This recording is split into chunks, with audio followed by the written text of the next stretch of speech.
Yo, what it do, family? High value basketball. We're back once again with the best basketball commentary this side of the planet. Be sure to like, share, and subscribe. You dig? Yo, last night's basketball was pretty darn good, family. Was it not? If you got to watch the games, man, the opening slate of games are with us here. Of course, it's the second night of the NBA. Lakers have already played twice.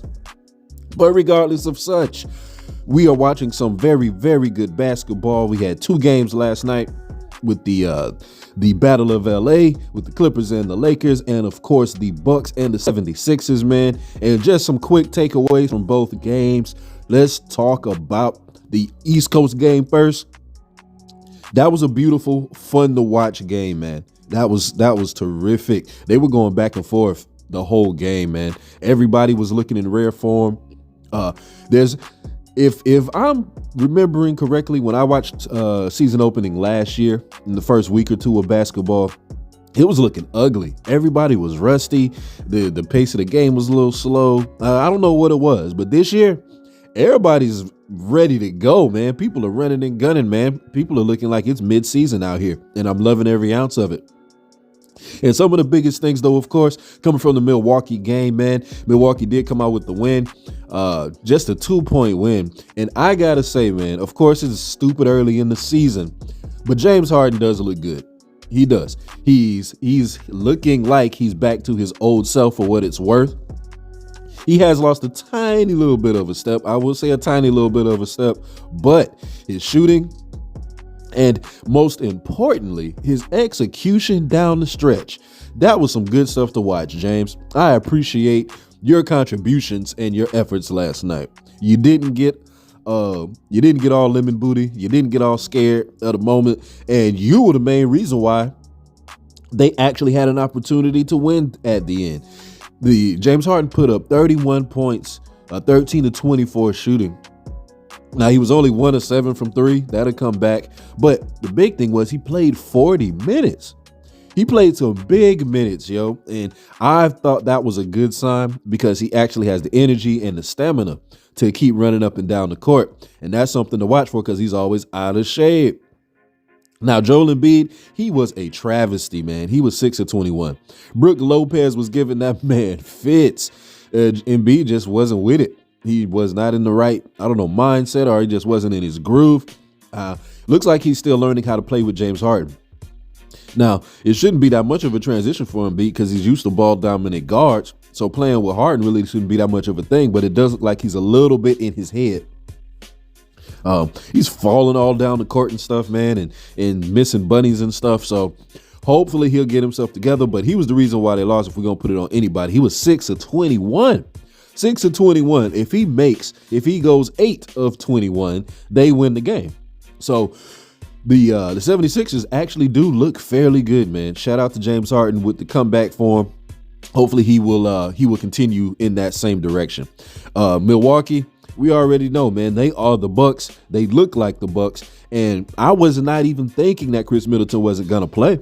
I don't know, I guess I missed the depth chart or the news updates that he still might be out a little while, but he is not ready to return yet. And they still creeped out a win, man. The Bucks just look like an upper echelon level team because they just have a great system. They play good defense and they have that wonderful continuity, man. They really do. So shout out to the Bucks for the win. And shout out for the 76ers actually looking fairly darn good, man, and especially James Harden. Be sure to hit that like button. Be sure to hit that share button. Be sure to subscribe to High Value Basketball. Do it now, family. Do it now. Now, for the second game, the wonderful Battle of LA. Yo, to start this game, I was tripped out a little bit. Because I was watching the game and it took till darn near halftime for all the seats to be filled. I have never seen that at a Lakers game, yo. Have y'all seen that before? And it was opening night and it was versus the Clippers and both teams had their full roster going. I ain't never seen that. Yo, these Laker fans, they are down on this Lakers squad. They is not with it this year.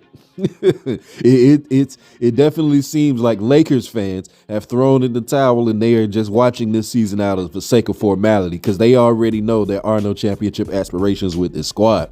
But I have never seen the arena be only half full all the way through the second quarter. Y'all saw them yellow shirts still sitting on the seats?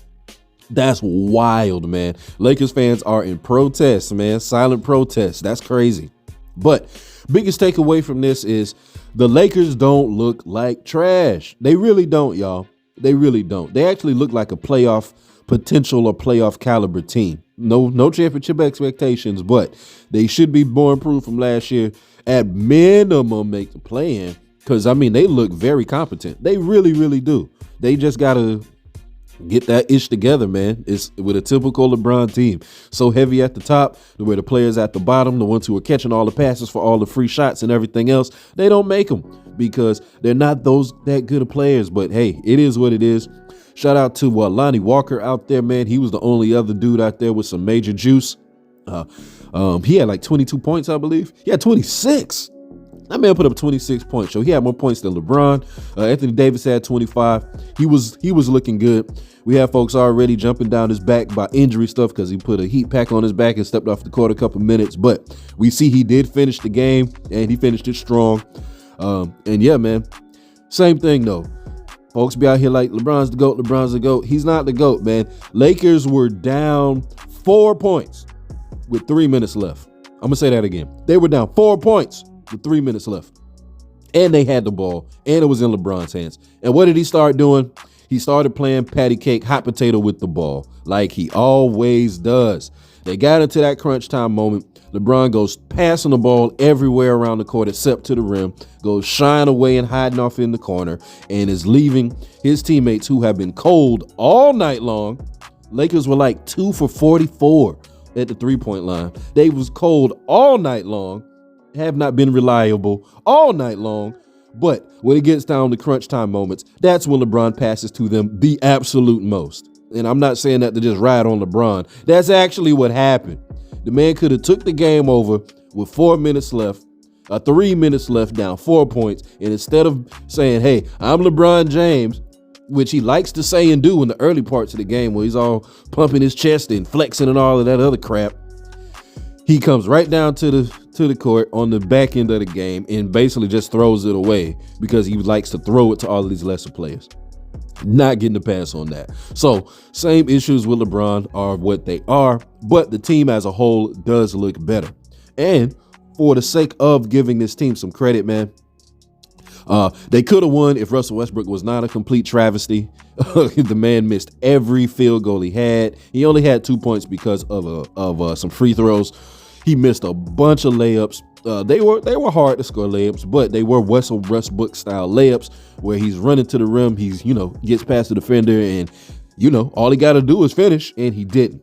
So similar kind of thing, like I said, with Joel Embiid. If Joel Embiid just shows up, they win the game with the 76ers. Same thing here with the Lakers. If Westbrook is not a complete travesty offensively, he will help them win. Now, on the flip side, that man was playing him some defense, y'all.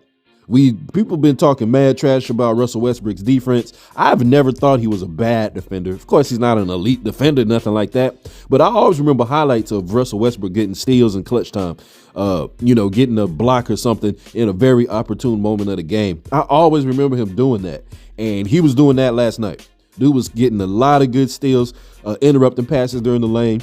They were down a few points and he's showing up, getting the ball back in their hands and stuff like that. So, hey, Russell Westbrook is showing he could do something, and LeBron comes to his support too, because he said this: flush it down the toilet and get ready for Sunday. He's a veteran, and we all have bad shooting nights. Everybody in this league has had bad shooting nights, but who cares?